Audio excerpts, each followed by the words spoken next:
చెడ్డ పొలిటీషియన్, ఒక మంచి కలెక్టర్ అన్న ఒక వాదన.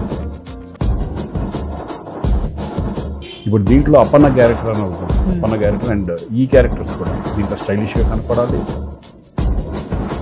అప్పన్న అనే ఒక క్యారెక్టర్ మీరు చూసినప్పుడు ఆ క్యారెక్టర్ మిమ్మల్ని డెఫినెట్ గా it leave you know with tears. ఆ పర్ఫార్మెన్స్ ఆయన డెలివర్ చేశారు.